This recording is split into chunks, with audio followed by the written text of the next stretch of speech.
नमस्कार, जय हिंद, वंदे मातरम। आप सभी विद्यार्थियों का स्वागत है आपके अपने यूट्यूब प्लेटफॉर्म उदय एजुकेशन में। विद्यार्थियों, आज के इस वीडियो में लेके आया हूँ क्लास 10 बोर्ड परीक्षा 2024 की दृष्टि से इम्पोर्टेंट आपके सामाजिक विज्ञान का पेपर, जो कि इस बार आपके 16 मार्च को होने वाला है। उसकी दृष्टि से वेरी वेरी मोस्ट इम्पोर्टेंट प्रश्न पत्र लेकर आया हूँ, जो कि आपके आने वाले आगामी सामाजिक विज्ञान के पेपर की दृष्टि से महत्वपूर्ण साबित होने वाला है और आप सभी विद्यार्थियों के लिए वरदान साबित होने वाला है। तो आप सभी विद्यार्थियों से निवेदन रहेगा, वीडियो को अंत तक देखिएगा, वीडियो को लाइक और चैनल को सब्सक्राइब जरूर कर दीजिएगा। विद्यार्थियों, वीडियो की शुरुआत करूं उससे पहले इस वीडियो को शेयर भी कर दीजिएगा। चलिए बढ़ते हैं पहले प्रश्न की ओर। पहला प्रश्न है वस्तुनिष्ठ प्रश्न। इसके अंतर्गत इस बार आपके 15 अवसद के प्रश्न आने वाला है। कितने आएंगे? 15 अवसद के प्रश्न आएंगे और प्रत्येक प्रश्न है वो आपके एक एक नंबर का रहने वाला है। इसमें पहला प्रश्न देखिए, प्रथम विश्व युद्ध की शुरुआत कब हुई थी? आपको बताना है प्रथम विश्व युद्ध की शुरुआत कब हुई थी। तो विद्यार्थियों, इसका सही आंसर होगा आपका ऑप्शन नंबर यानी 1914 में प्रथम विश्व युद्ध की शुरुआत हुई थी। फिर उसके बाद में अगला प्रश्न है प्रश्न संख्या 2, बारदोली सत्याग्रह का नेतृत्व किसने किया? आपको बताना है बारदोली सत्याग्रह का नेतृत्व किसने किया। तो विद्यार्थियों, इसका नेतृत्व है सरदार वल्लभ भाई पटेल ने किया था, यानी ऑप्शन नंबर ब रहेगा इसका सही आंसर। फिर उसके बाद में अगला प्रश्न है भाप के इंजन से संबंधित हैं। भाप के इंजन से संबंधित कौन है, यह आपको बताना है विद्यार्थियों। तो ये भी प्रश्न बहुत इंपॉर्टेंट है। इसका सही आंसर होगा जेम्स वॉट, यानी ऑप्शन नंबर अ रहेगा इसका सही आंसर। फिर उसके बाद में चौथा प्रश्न है 1780 में प्रकाशित बंगाल गजट पत्रिका थी, यानी 1780 में बंगाल गजट पत्रिका है वो कौन सी थी, वो आपको बताना है। तो विद्यार्थियों, उसका सही आंसर होगा आपका ऑप्शन नंबर ब, ये साप्ताहिक पत्रिका थी, यानी सप्ताह में एक बार छपती थी। फिर उसके बाद में बढ़ते हैं अगले प्रश्न की ओर। अगला प्रश्न है प्रश्न संख्या 5, भारत के क्षेत्रफल का कितने प्रतिशत भाग पठारी क्षेत्र के अंतर्गत आता है? आपको बताना है भारत का क्षेत्रफल का कितना प्रतिशत भाग पठारी क्षेत्र में आता है। तो विद्यार्थियों, इसका सही आंसर होगा 27% भाग। फिर उसके बाद में अगला प्रश्न है प्रश्न संख्या 6, सरिस्का बाग रिजर्व स्थित है। आपको बताना है सरिस्का बाग रिजर्व किस राज्य में स्थित है, ये आपको बताना है। तो इसका सही आंसर होगा ये राजस्थान में है, ठीक है ना। कहाँ पर है? राजस्थान में है। फिर उसके बाद में अगला प्रश्न है भारत का चीनी के उत्पादन में विश्व में कौन सा स्थान है? आपको बताना है भारत का चीनी के उत्पादन में विश्व में कौन सा स्थान है।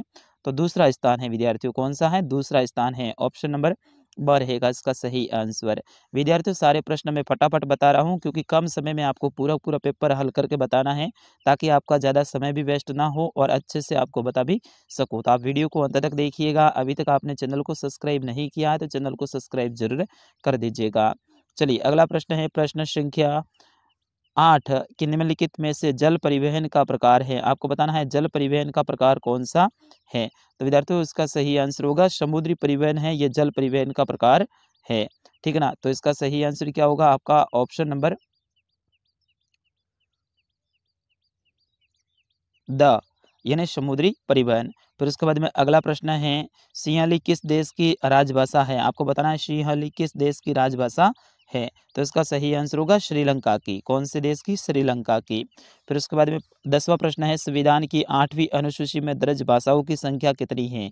आपको बताना है संविधान की 8वीं अनुसूची में दर्ज भाषाओं की संख्या कितनी है। तो विद्यार्थियों, इसमें 22 भाषाएं हैं, याद रखना। वेरी वेरी मोस्ट इंपॉर्टेंट प्रश्न है, आपके एग्जाम में सपने वाला ये प्रश्न है, स्टार लगा दीजिएगा। फिर उसके बाद में अगला प्रश्न है 2011 की जनगणना के अनुसार भारत का लिंगानुपात है।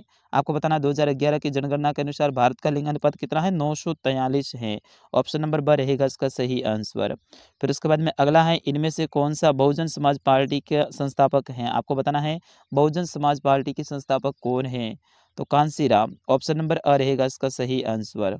फिर उसके बाद में अगला प्रश्न की ओर बढ़ते हैं प्रश्न संख्या 13। तो विद्यार्थियों, प्रश्न संख्या 13 है कि एक वस्तु का अधिकांशतः प्राकृतिक प्रक्रिया के उत्पादन किस क्षेत्र की गतिविधियां हैं। आपको बताना है। तो इसका सही आंसर क्या होगा विद्यार्थियों? ऑप्शन नंबर अ रहेगा प्राथमिक क्रिया। ये क्या है? प्राथमिक क्रियाएं हैं। फिर उसके बाद में अगला प्रश्न है ऋण के औपचारिक स्रोत में शामिल नहीं है। ऋण के औपचारिक स्रोत में कौन शामिल नहीं है। तो इसका सही आंसर होगा ऑप्शन नंबर साहूकार। फिर उसके बाद में अगला प्रश्न है विद्यार्थियों अंतर्राष्ट्रीय व्यापार से संबंधित नियमों को निर्धारित कौन करता है। आपको बताना अंतर्राष्ट्रीय व्यापार से संबंधित नियमों का निर्धारण है वो कौन करता है। तो WTO करता है, ठीक है ना। फिर उसके बाद में अपन बढ़ते हैं, आपके 15 अवसाद के प्रश्न हो गए। फिर उसके बाद में दूसरा प्रश्न है रिक्त स्थान से संबंधित। ये प्रश्न भी बहुत इंपॉर्टेंट रहने वाला है विद्यार्थियों। यहाँ पे देखिए रिक्त स्थान की पूर्ति कीजिए और कुल आपके सामने रिक्त स्थान है वो इस बार 7 आएंगे। कितने आएंगे? 7 आएंगे। इसमें पहला देखिए, बम्बई की पहली कपड़ा मिल 1854 में लगी थी। ठीक है ना, 1854 में लगी थी। तो 1854 यहाँ पे आपको लिखना है। जगह कम है इसलिए मैं ठीक से नहीं लिख पा रहा हूँ विद्यार्थियों। फिर उसके बाद में दूसरा है, गुलामगिरी पुस्तक के लेखक ज्योतिबा फुले हैं। कौन है? ज्योतिबा फुले। फिर उसके बाद में अगला है कि कच्चा तेल गैर नवीकरणीय संसाधन है। कच्चा तेल कैसा है? गैर नवीकरणीय संसाधन है। फिर उसके बाद में अगला है, विभिन्न देशों के बीच परस्पर संबंध और तीव्र एकीकरण की प्रक्रिया वैश्वीकरण कहलाती है या फिर वैश्वीकरण है। तो ये वैश्वीकरण का प्रश्न पक्का आएगा, 101% अच्छे से याद कर लेना। फिर उसके बाद में अगला है, शिरोमणि अकाली दल का संबंध मुख्यतः पंजाब से है, यानी पंजाब राज्य में ये शिरोमणि अकाली दल है वो ज्यादातर सक्रिय हैं। फिर उसके बाद में अगला है, लोकतांत्रिक शासन प्रणाली में अंतिम शक्ति जनता में निहित होती है। और अंतिम रिक्त स्थान है, जवाहरलाल नेहरू गर्व से बांधों को आधुनिक भारत का मंदिर कहाँ है? तो बांध आपको ध्यान रखना है, बांध का जैसे नाम आए तो जवाहरलाल नेहरू को आपको बताना है, क्योंकि उन्होंने आधुनिक भारत के मंदिर इन्हीं बांधों को कहा है। फिर उसके बाद में अगला है प्रश्न संख्या 3। इसके अंतर्गत देखिए, अति लघुतरात्मक प्रश्न, निम्न प्रश्नों के उत्तर एक शब्द अथवा एक पंक्ति में दीजिए। इसमें बेगार क्या है? तो बिना मजदूरी दिए काम कराना बेगार कहलाता है। यानी बेगार क्या होता है? बिना मजदूरी दिए किसी से अपन श्रम करवाते हैं, काम करवाते हैं, तो वो बेगार कहलाता है। फिर उसके बाद में फ्लाई शटल क्या है? आपको बताना है फ्लाई शटल क्या है। तो फ्लाई शटल बुनाई में प्रयोग होने वाली रस्सियों और पुलियों के द्वारा चलने वाला एक यांत्रिक औजार है। फिर उसके बाद में अगला है प्रश्न संख्या 3। इसमें स्पिनिंग जेनी का आविष्कार किसने किया? तो जेम्स हारग्रीव्स ने किया। फिर उसके बाद में अगला है, सरकार के विभिन्न अंगों के नाम लिखिए। तो सरकार के 3 अंग होते हैं, आपको पता है, एक विधायिका, कार्यपालिका और न्यायपालिका। तो सरकार के कितने अंग होते हैं विद्यार्थियों? 3 अंग होते हैं, विधायिका, कार्यपालिका और न्यायपालिका। फिर उसके बाद में अगला प्रश्न है, वर्ण व्यवस्था से आप क्या समझते हैं? तो कर्म के आधार पर समाज को 4 वर्णों में ब्राह्मण, क्षत्रिय, वैश्य और शूद्र में विभाजित की व्यवस्था को ही वर्ण व्यवस्था कहा गया है। यानी पहले पुराने जमाने में ये 4 प्रकार से वर्णों को विभाजित किया जाता था। पहला था ब्राह्मण, दूसरा क्षत्रिय, तीसरा वैश्य और चौथा शूद्र। ठीक है ना, इस तरह से। फिर इसके बाद में अगला प्रश्न है, राजनीतिक दलों को मान्यता व चुनाव चिन्ह कौन आवंटित करता है? यानी राजनीतिक दल है उनको मान्यता कौन देता है और उनको जो चुनाव चिन्ह है वो कौन देता है? तो ये काम है निर्वाचन विभाग का। किसका है विद्यार्थियों? निर्वाचन विभाग का। आपको पता है जब वोट होते हैं तो उस समय पे अलग-अलग पार्टियों के अलग-अलग चिन्ह होते हैं। किसी के हाथी होता है, किसी के बल्ला होता है, किसी के कमल का फूल होता है, किसी के पंजा होता है। तो ये सारे के सारे जो चुनाव चिन्ह हैं ये निर्वाचन विभाग देता है। फिर उसके बाद में अगला प्रश्न है, सकल घरेलू उत्पाद को परिभाषित कीजिए। आपको बताना है सकल घरेलू उत्पाद किसे कहते हैं? तो सकल घरेलू उत्पाद किसी देश के भीतर किसी विशेष वर्ष में उत्पादित सभी अंतिम वस्तुओं एवं सेवाओं का मौद्रिक मूल्य सकल घरेलू उत्पाद कहलाता है। ये रट लेना विद्यार्थियों, ठीक है ना। वेरी वेरी मोस्ट इंपोर्टेंट ये प्रश्न है, इस बार आपके एग्जाम में सपने वाला है। फिर उसके बाद में अगला प्रश्न है विद्यार्थियों, वे कंपनियां जिनका कारोबार एक या एक से अधिक देशों में है क्या कहलाती हैं? तो वो बहुराष्ट्रीय कंपनियां कहलाती हैं। क्या कहलाती हैं? बहुराष्ट्रीय कंपनियां कहलाती है। एक तो होती है अंतर्राष्ट्रीय और एक होती है बहुराष्ट्रीय। बहुराष्ट्रीय का मतलब है अनेक देशों में फैली हुई है। ठीक है। फिर उसके बाद में अगला प्रश्न है, भारतीय वन्य जीवन संरक्षण अधिनियम किस वर्ष में लागू किया गया? ये कानून है भारतीय वन्य जीव संरक्षण कानून, ये 1972 में लागू किया गया था। और फिर उसके बाद में अगला प्रश्न है, ध्वनि प्रदूषण से मानव पर क्या प्रभाव पड़ते हैं? संक्षेप में आपको बताना है। तो ध्वनि प्रदूषण से मानव पर क्या प्रभाव पड़ता है ये आपको बताना है। तो ध्वनि प्रदूषण से खीनता और उत्तेजना के साथ में श्रवण अक्षमता, हृदय गति, रक्तस्राव, अन्य कायिक व्यथाएं बढ़ती हैं। यानी जैसे कि बहरा होना, हृदय गति, यानी जो दिल किसी का मतलब क्या कहते हैं उसको, हार्ट अटैक वगैरह आना, ये सब ध्वनि प्रदूषण के कारण हो सकता है। फिर उसके बाद में 4वां प्रश्न है, साइमन कमीशन भारत क्यों आया था? आपको बताना है साइमन कमीशन है वो भारत क्यों आया था? तो विद्यार्थियों इसका सही आंसर होगा, राष्ट्रीय आंदोलन के जवाब में गठित किए गए साइमन कमीशन को भारत में संवैधानिक व्यवस्था की कार्यशैली का अध्ययन करना था, उनके बारे में सुझाव देने थे। 1928 में भारत पहुंचे। साइमन कमीशन के सभी सदस्य अंग्रेज थे, इसलिए भारतीयों ने इसका विरोध किया था। यानी अंग्रेजों की एक टीम आई थी यहाँ पर अध्ययन करने के लिए, यहाँ पर जांच करने के लिए, तो वो थी साइमन कमीशन टीम। उसमें सारे के सारे जो अधिकारी थे वो अंग्रेज थे और ये 1928 में आई थी। इसका भारतीय लोगों ने विरोध किया था। फिर उसके बाद में अगला प्रश्न है, मुद्रण संस्कृति ने भारत में राष्ट्रवाद के विकास में क्या योगदान दिया है? कोई 2 बिंदु लिखिए। तो इसका सही आंसर होगा, पहला बिंदु आपको लिखना है गरीबों के लिए पुस्तकें उपलब्ध करवाना, दूसरा बताओगे सार्वजनिक पुस्तकालय का निर्माण किया गया। तो देखिए गरीबों के लिए पुस्तकें उपलब्ध कराना, मुद्रण संस्कृति के प्रभाव स्वरूप 19वीं सदी में शहरों में काफ़ी सस्ती किताबें चौक चौराहे पर बेची जाने लगी, जिसके चलते गरीब लोग भी बाजार से उन्हें खरीदने की स्थिति में आ गए थे। सार्वजनिक पुस्तकालय का मतलब है मुद्रण संस्कृति के प्रभाव स्वरूप शहरों और कस्बों में सार्वजनिक पुस्तकालय भी खुले, जिसमें किताबें भी पहुंच बढ़ी थी। फिर उसके बाद में अगला प्रश्न है विद्यार्थियों, प्रश्न संख्या 6, सत्ता की साझेदारी क्यों जरूरी है? कोई 2 तर्क आपको बताने हैं, तो इसको अच्छे से आपको लिखना है। जैसे कि पहला तर्क बताओगे, लोकतंत्र में राजनीतिक हिंसा और राजनीतिक अस्थिरता से बचने तथा राजनीतिक व्यवस्था के स्थापित्व हेतु सत्ता की साझेदारी आवश्यक है। दूसरा बताओगे, लोकतंत्र में सभी समूह सत्ता की साझेदारी के माध्यम से शासन व्यवस्था से जुड़े रहते हैं, जिससे कार्यकुशलता बनी रहती है। फिर उसके बाद में अगला प्रश्न है विद्यार्थियों, किन्हीं 2 प्रावधानों का जिक्र करें जो भारत को धर्मनिरपेक्ष राष्ट्र बनाते हैं। तो 2 प्रावधान बताने हैं। पहला बताओगे, भारत राज्य का अपना कोई धर्म नहीं है, यानी भारत का अपना कोई धर्म नहीं, किसी भी एक धर्म को मान्यता नहीं देते। संविधान के अनुसार सरकार किसी भी व्यक्ति के साथ धर्म के आधार पर कोई भी भेदभाव नहीं करेगी। पहली बात तो ये होगी। दूसरा, देश के सभी नागरिकों को कोई भी धर्म अपनाने की स्वतंत्रता दी गई है।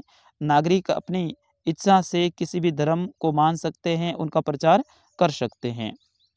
फिर उसके बाद में अगला प्रश्न है विद्यार्थियों, राजनीतिक दलों में सुधार के कोई 2 बिंदुओं का उल्लेख कीजिए। आपको सुधार के 2 बिंदुओं का उल्लेख करना है।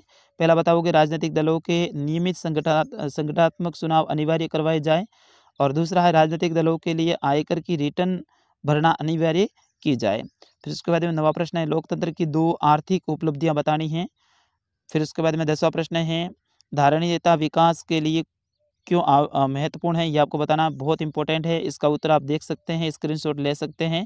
फिर उसके बाद में अगला है, विदेशी व्यापार के उदारीकरण से आप क्या समझते हैं? अच्छे से याद कर लेना है, ये इंपॉर्टेंट रहेगा, तो मैं आपको समझा देता हूँ। विदेशी व्यापार के उदारीकरण से हम ये समझते हैं, इसमें आयात निर्यात एवं विदेशी निवेश पर से सरकार द्वारा निर्धारण अवरोध को समाप्त करने की प्रक्रिया जारी हो सकती हैं या फिर जारी हो जाती हैं।